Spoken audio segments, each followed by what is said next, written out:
El decreto que firmó el rey Asuero de Persia no era simplemente una orden política.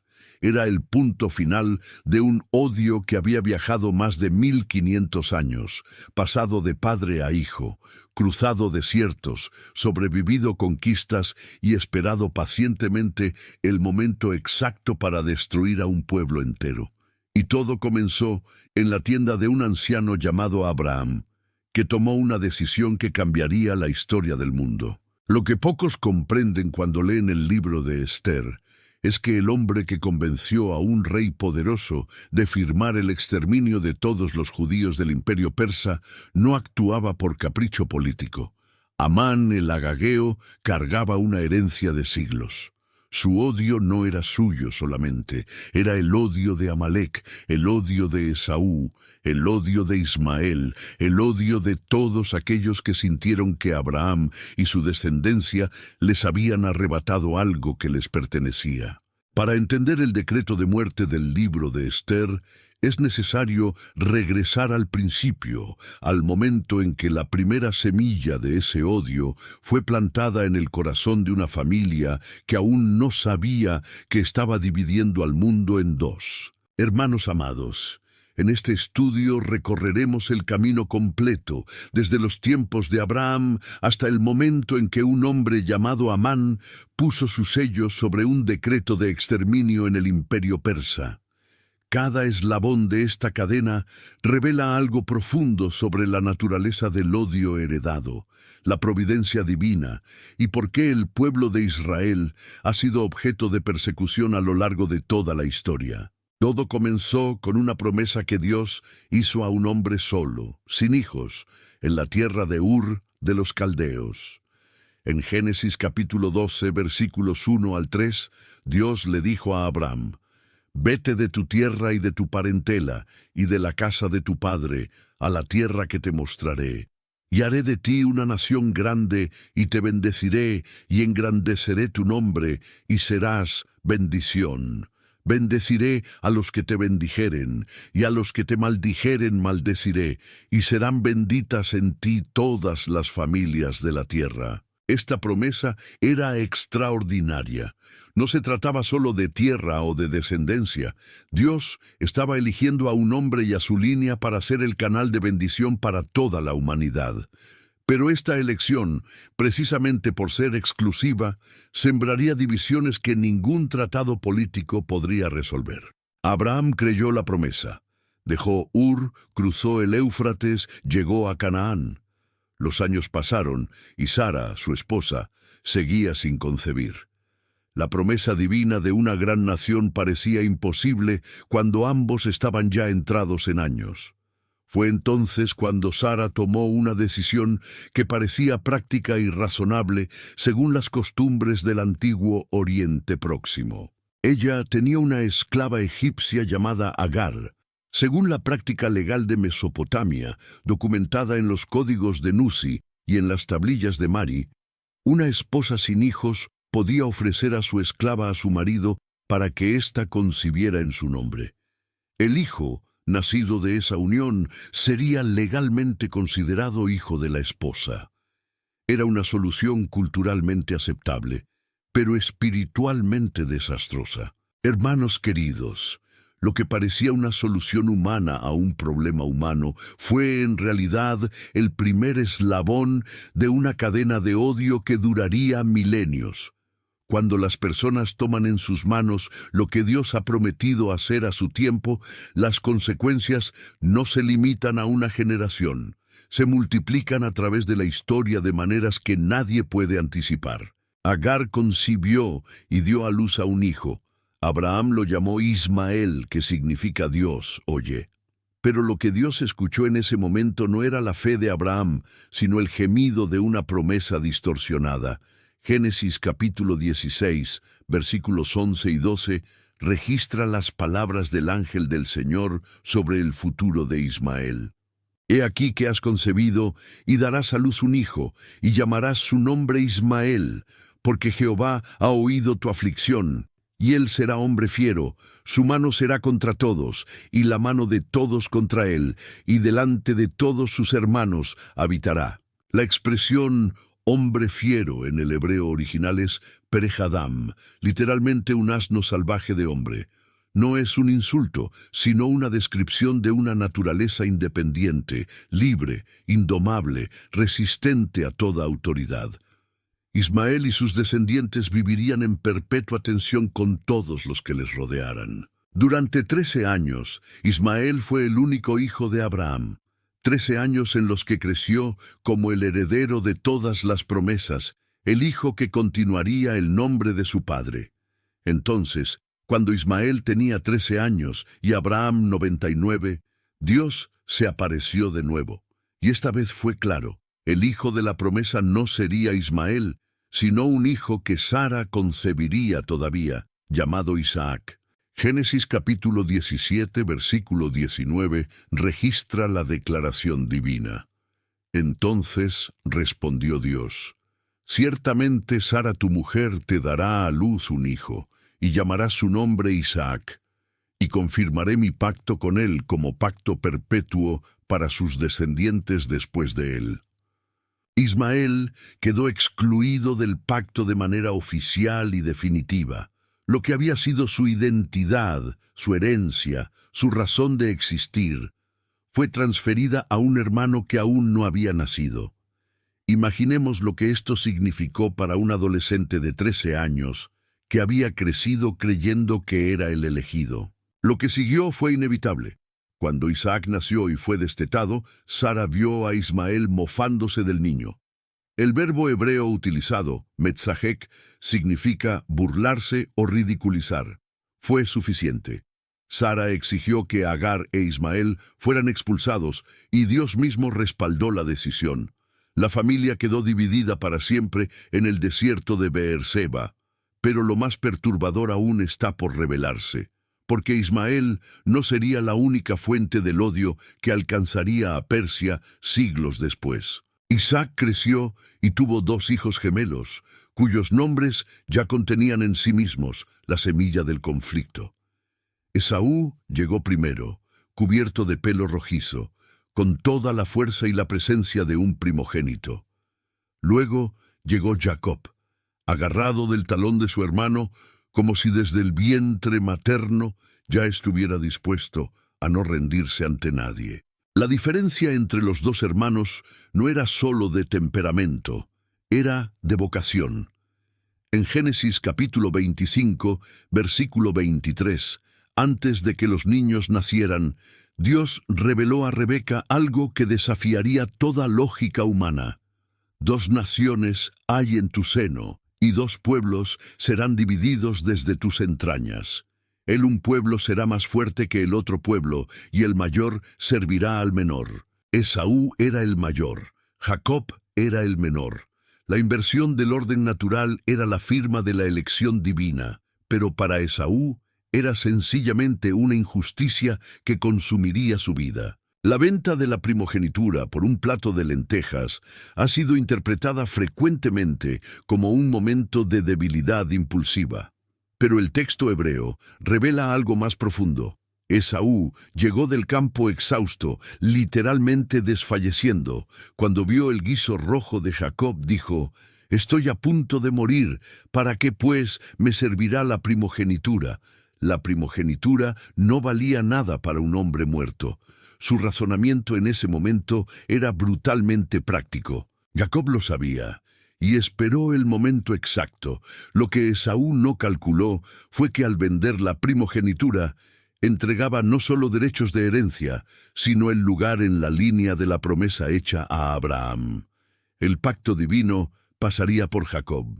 Y cuando años después su madre Rebeca lo ayudó a engañar a su padre ciego para recibir la bendición del primogénito, Esaú comprendió con horror la magnitud de lo que había perdido. Génesis capítulo 27 versículos 34 al 40 registra la reacción de Esaú. Cuando Esaú oyó las palabras de su padre, clamó con una muy grande y muy amarga exclamación y le dijo: «Bendíceme también a mí, Padre mío». La respuesta de Isaac fue devastadora. Jacob había recibido la bendición, y no había bendición comparable para Esaú. Y entonces Esaú dijo algo que define todo lo que vendrá después. Génesis 27, versículo 41. Y aborreció Esaú a Jacob por la bendición con que su padre le había bendecido, y dijo Esaú en su corazón: llegarán los días del luto de mi padre, y yo mataré a mi hermano Jacob. El odio de Esaú contra Jacob no era solo personal, era teológico. Era la rabia de un hombre que sentía que Dios mismo lo había rechazado en favor de su hermano. Y ese odio fue heredado por sus descendientes. Hermanos amados, hay odios que no nacen de lo que un hombre hace, sino de lo que percibe que le fue arrebatado. Y cuando ese odio se mezcla con un sentido de injusticia sagrada, se convierte en algo que ninguna generación puede liquidar por sí misma. Los descendientes de Esaú se convirtieron en los edomitas, un pueblo que habitó la región montañosa al sur de Canaán, en los territorios que hoy corresponden al sur de Jordania. Y desde el principio, la relación entre Edom e Israel fue una extensión directa del conflicto entre los dos hermanos. Cuando Israel salía de Egipto después de 400 años de esclavitud y avanzaba hacia la tierra prometida, envió mensajeros a Edom con una petición simple. Así dice tu hermano Israel: tú sabes toda la angustia que nos ha venido, y cómo nuestros padres descendieron a Egipto, y estuvimos en Egipto largo tiempo, y los egipcios nos maltrataron a nosotros y a nuestros padres. Y clamamos a Jehová, el cual oyó nuestra voz, y envió un ángel, y nos sacó de Egipto. Y he aquí estamos en Cades, ciudad en tu extremo límite. Te rogamos que pasemos por tu tierra. Esto lo registra Números, capítulo 20, versículos 14 al 16. La respuesta de Edom fue inequívoca. Números 20, versículo 18. Edom le respondió: no pasarás por mi tierra, y si lo intentas, saldré con espada contra ti. La palabra hermano que Israel usó para referirse a Edom no era solo un término diplomático, era un reconocimiento de la sangre compartida, de los ancestros comunes, de la historia entrelazada. Pero Edom respondió con una amenaza de guerra. El odio entre los hermanos había cruzado al siguiente nivel, de conflicto familiar a conflicto entre naciones armadas. Esto no fue un evento aislado. A lo largo de toda la historia del Antiguo Testamento, Edom aparece una y otra vez como el enemigo más íntimo de Israel, el que se alegra de sus caídas, el que colabora con sus opresores. El profeta Abdías dedicó su libro entero a pronunciar juicios sobre Edom precisamente por esto. En el día que, estando tú delante, llevaban extraños cautivos su ejército, y extraños entraban por sus puertas, y echaban suertes sobre Jerusalén, tú también eras como uno de ellos. El versículo 11 del libro de Abdías. Pero hay un descendiente de Esaú que merece atención especial, porque en su historia está el eslabón que conecta directamente con el imperio persa y con Amán. Entre los descendientes de Esaú aparece en las genealogías bíblicas un nombre que la mayoría de los lectores modernos pasa por alto: Amalek. Génesis, capítulo 36, versículo 12, lo menciona brevemente. Amalek era hijo de Elifaz, el primogénito de Esaú, y sus descendientes, los amalecitas, llegarían a convertirse en el enemigo más implacable, más consistente y más brutal que Israel conocería durante siglos. El primer encuentro entre Amalek e Israel ocurrió en Refidim, poco después del éxodo de Egipto. Israel estaba exhausto por el desierto, débil y vulnerable. En ese momento, los amalecitas atacaron. Y no atacaron al frente del ejército. Atacaron por detrás, específicamente a los más débiles, a los cansados, a los rezagados, que no podían seguir el ritmo de la marcha. Esto lo registra Deuteronomio, capítulo 25, versículos 17 y 18. Esta táctica no era simplemente estrategia militar, era una declaración de carácter. Atacar a los débiles cuando están exhaustos, aprovecharse de la vulnerabilidad del enemigo en su peor momento, era la firma de los amalecitas en la historia. La respuesta divina fue categórica. Deuteronomio 25, versículo 19. Borrará la memoria de Amalec de debajo del cielo. No lo olvides. No derrota a Amalec. No subyuga a Amalec. Borra su memoria. La orden era de exterminio total. Y esta orden específica será la que conecte directamente con el rey Saúl, con Agag, y finalmente con Amán, el agageo en el imperio persa. Lo que viene a continuación es donde todo empieza a converger de maneras que ningún lector casual del libro de Esther podría anticipar. Siglos después del Éxodo, cuando Israel ya tenía rey, Dios envió al profeta Samuel con un mensaje específico para Saúl, el primer monarca de la nación. Primera de Samuel, capítulo 15, versículos 2 y 3, registra las palabras exactas. Así ha dicho Jehová de los ejércitos: yo castigué lo que Amalec hizo a Israel, que se le opuso en el camino cuando subía de Egipto. Ve, pues, y ataca a Amalec, y destruye todo lo que tiene, y no te apiades de él. Mata a hombres, mujeres, niños, y aun los de pecho, vacas, ovejas, camellos y asnos. La orden era absoluta, sin excepciones, sin prisioneros, sin botín. La memoria de Amalec debía ser borrada. Saúl marchó. La batalla fue total, y cuando la victoria estaba completa, el ejército de Saúl hizo lo que los ejércitos hacen cuando ven riqueza ante ellos. Tomaron el mejor ganado, las mejores ovejas, los mejores bueyes, todo lo que tenía valor. Y al rey Agag, el rey de los amalecitas, lo capturaron vivo, no lo mataron. Primera de Samuel 15, versículo 9. Pero Saúl y el pueblo perdonaron a Agag, y a lo mejor de las ovejas y del ganado mayor, de los animales engordados, de los carneros y de todo lo bueno, y no lo quisieron destruir. Samuel llegó y encontró a Saúl celebrando una victoria incompleta. El diálogo entre los dos es uno de los más dramáticos de todo el Antiguo Testamento. Saúl insistía en que había obedecido. Samuel señalaba el sonido del ganado que balaba como evidencia de la desobediencia, y luego pronunció una de las declaraciones más solemnes de la historia bíblica. Primera de Samuel 15, versículos 22 y 23. Se complace Jehová tanto en los holocaustos y víctimas como en que se obedezca a las palabras de Jehová.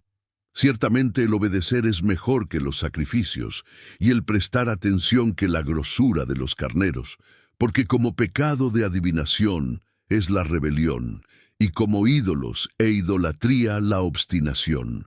Por cuanto tú desechaste la palabra de Jehová, él también te ha desechado para que no seas rey. Samuel mismo ejecutó a Agag, pero el daño ya estaba hecho. Hermanos queridos, la obediencia parcial no es obediencia. Saúl pensó que había cumplido lo esencial de la orden. Lo que no comprendió fue que la excepción que hizo, ese único rey amalecita que dejó con vida, sembraría una semilla que germinaría siglos después en la sala del trono del imperio persa. ¿Cómo llegamos de Agag, rey de los amalecitas ejecutado por Samuel, a Amán el agageo en la corte del rey Asuero de Persia? La respuesta está en las genealogías, en esa información que los lectores modernos tienden a saltar porque parece innecesaria. El libro de Esther comienza presentando a dos personajes de una manera que no es accidental.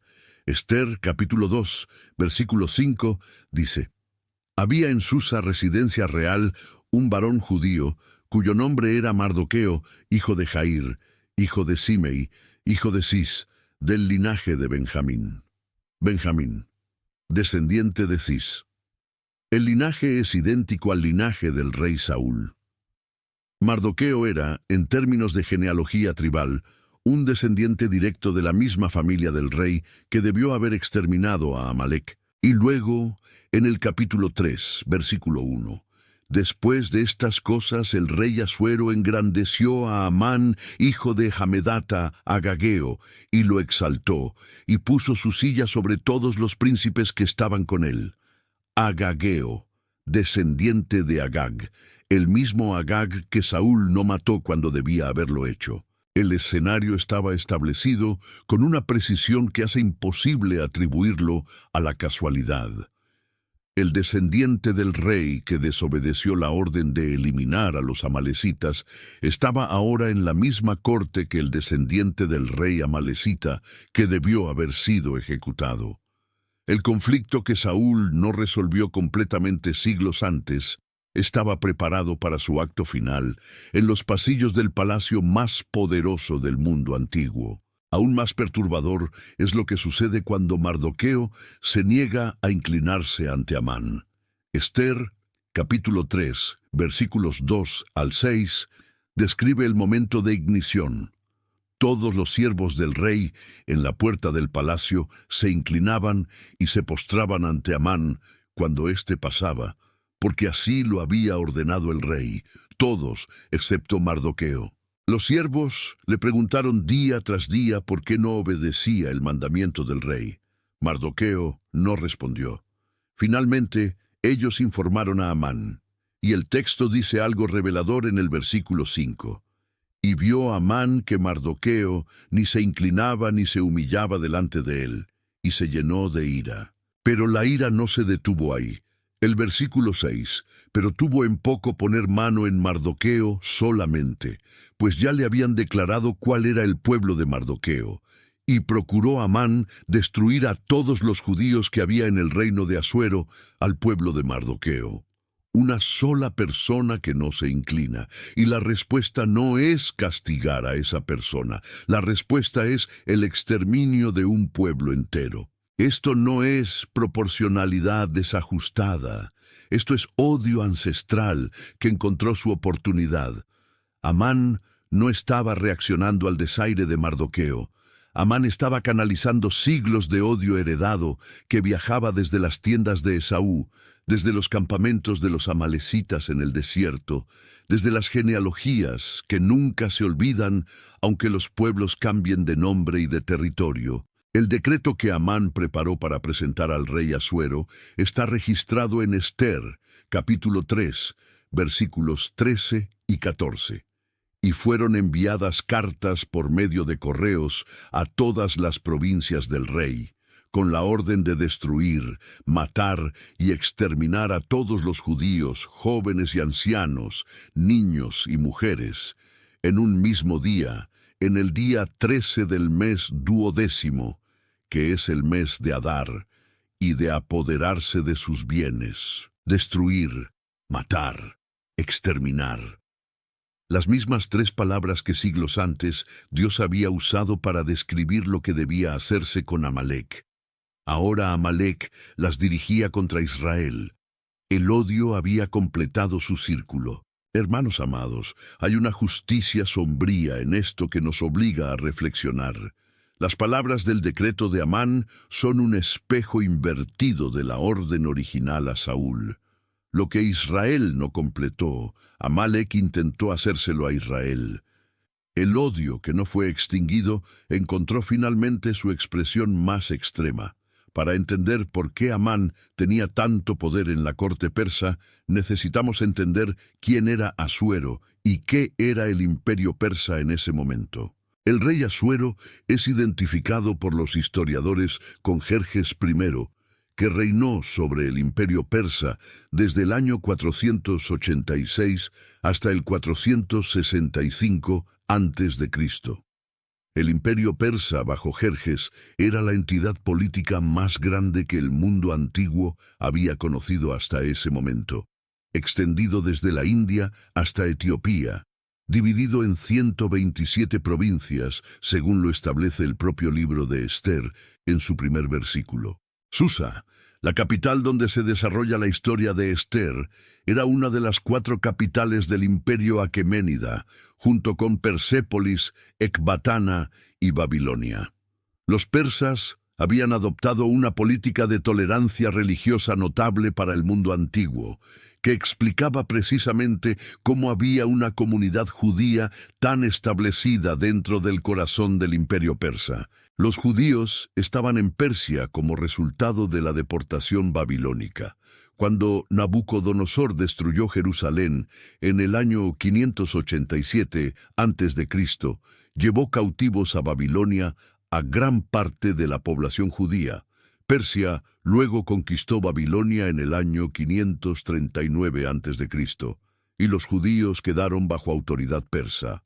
Ciro el Grande, el primer rey persa relevante para la historia judía, les permitió regresar a su tierra, pero muchos eligieron quedarse. Y así, el pueblo que había sido esclavizado en Egipto, que había caminado 40 años por el desierto, que había conquistado Canaán, que había construido el templo, que había sido llevado cautivo a Babilonia, vivía ahora disperso por todo el imperio persa.